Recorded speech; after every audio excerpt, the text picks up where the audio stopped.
this lecture, we will take brief overview of John Donne's famous sonnet, Death Be Not Proud.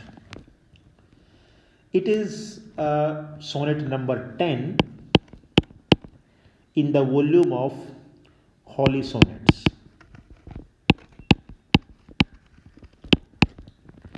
It's a very famous poem, and before moving on to the text of the poem, let us know something about John Donne.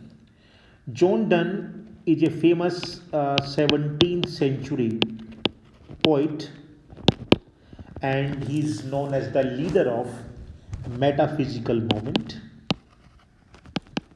He is known as the metaphysical movement.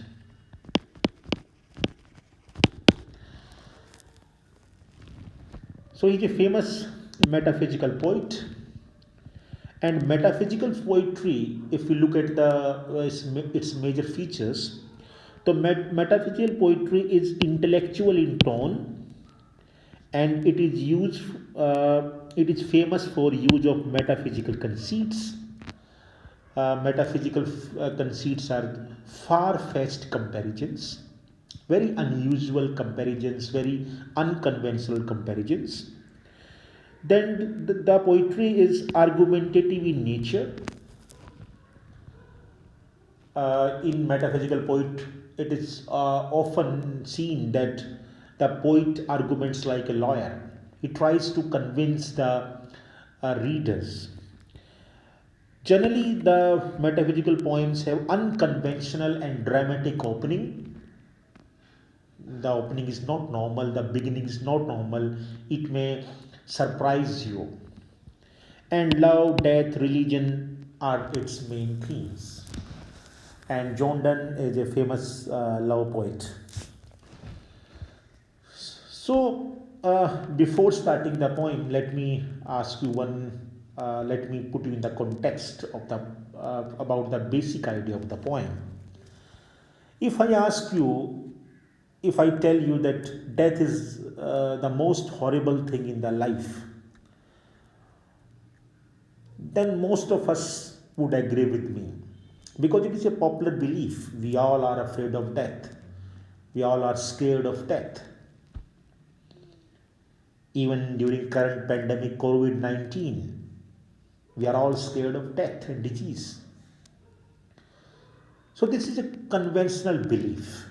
But John Donne, being a metaphysical poet, being an unconventional poet, in this poem, he examines the nature of death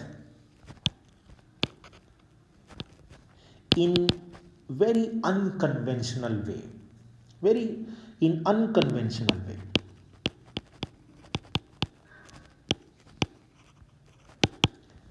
Okay.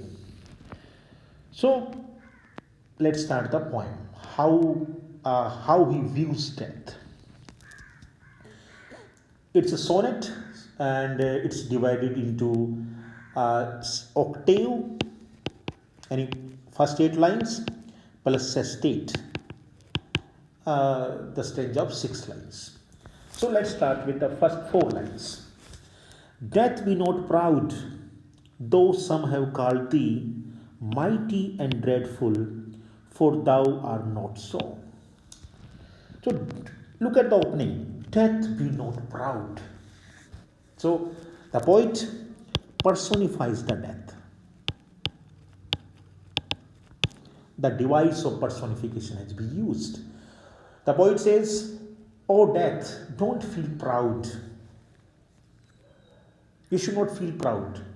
Though some have called thee," although some people, I know that some people call you mighty and dreadful. The poet says, I know that people believe that you are powerful, you are mighty, and you are horrible, you are dreadful. For thou art not so. But in reality, you are not so. So in the first 2 lines, the poet challenges death. He says to the death that you are not powerful, you are not horrible, as the people think. So that is why don't feel proud. For those whom thou thinkst thou dost overthrow, die not poor death, nor yet canst thou kill me. Now here, the poet says, for those who thou thinkst, those whom you are supposed to destroy are not dead in reality. It means if you think that you destroy the persons, you end the existence of persons, it is not true. Actually, people are people's existence, persons existence do not end with you. They don't die in reality. And then look at this expression, poor death. Very important, poor death. He calls the death poor death. See the daring of John Donne. Nor yet canst thou kill me. Forget about others, even you can't kill me also. So, in the first four lines, the writer, the poet,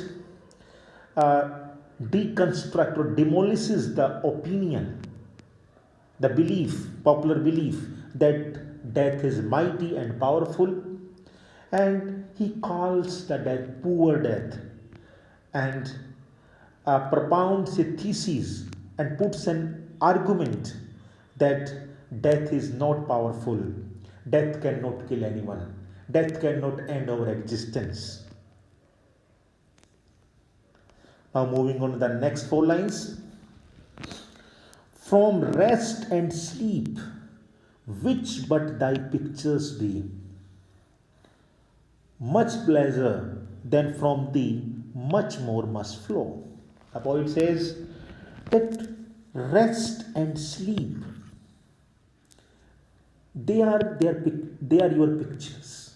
So in this line, the poet compares death with rest and sleep. With rest and sleep. And he simply says that you are like rest, you are like sleep. You are the picture of rest and sleep. And what we get from rest and sleep? We always get pleasure. We always get comfort. We relax, we feel relaxed. So he says that like rest and sleep, you give us pleasure, you give us comfort, you give us a state of relaxation. And soonest our best men with thee do go, rest of their bones and souls delivering. Now, look how John Donne is giving one argument after one argument, chain of arguments. It's a very major feature of our metaphysical poetry to prove his point. Like a smart lawyer, he's doing like this.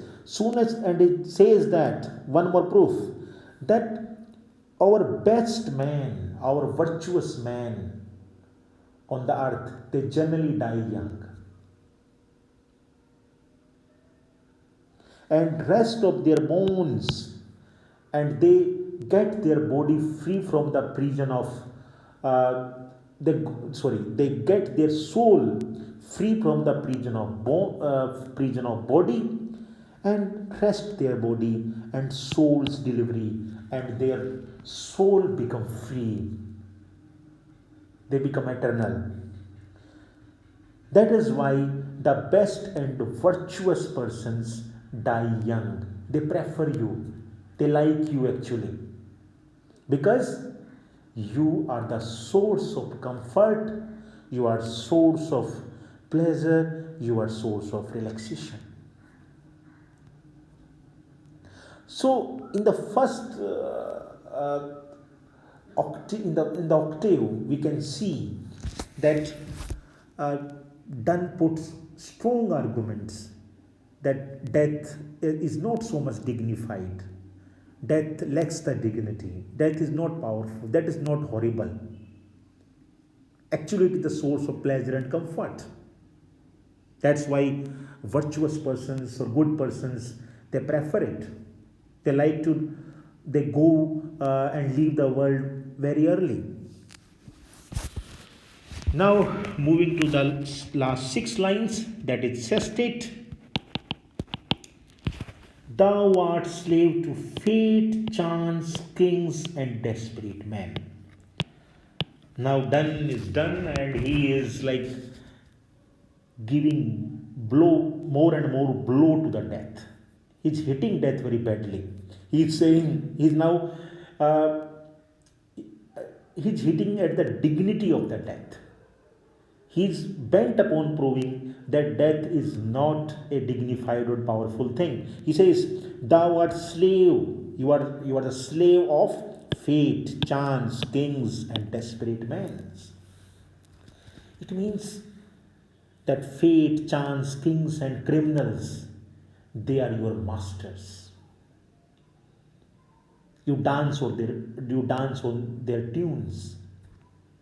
Okay, you have to follow their orders. And dust with poison, war, and sickness dwell.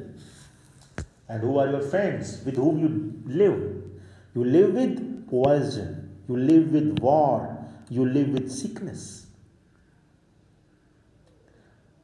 So, by using these words, poison, war, and sickness, these bad words, look at the images. And so, he's trying to humiliate death actually. And poppy and charms can make us sleep as well. And then he compares death with poppy, opium, and other drugs. He says that even poppy, opium, and other drugs also can bring sleep to us, and they do better. And better than thy stroke, why swellest thou then? So he said, then why are you feeling proud? Why are you feeling vain?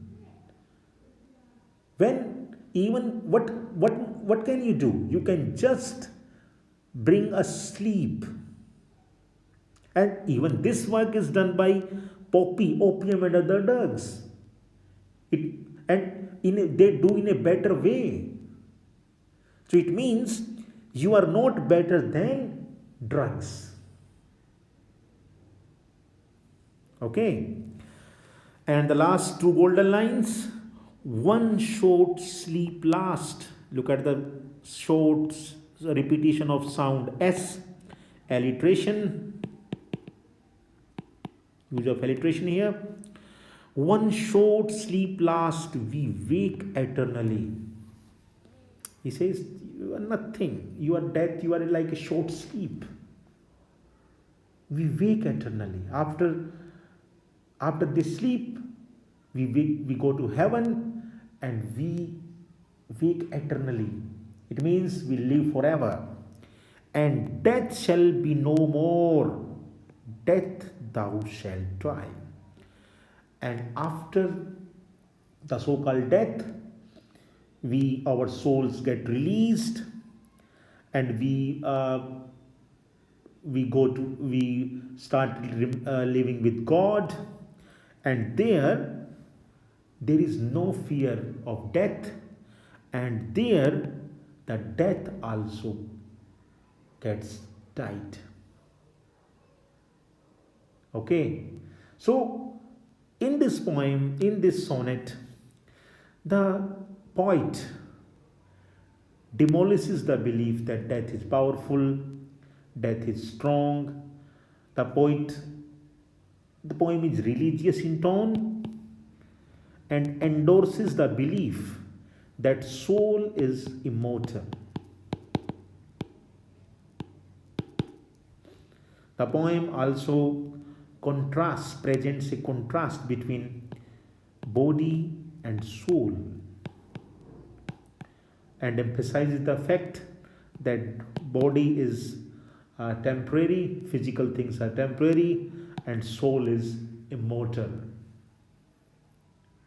So this was the brief overview of the sonnet. Sonnet number 10, Death Be Not Proud. See you in the next lecture. Take care.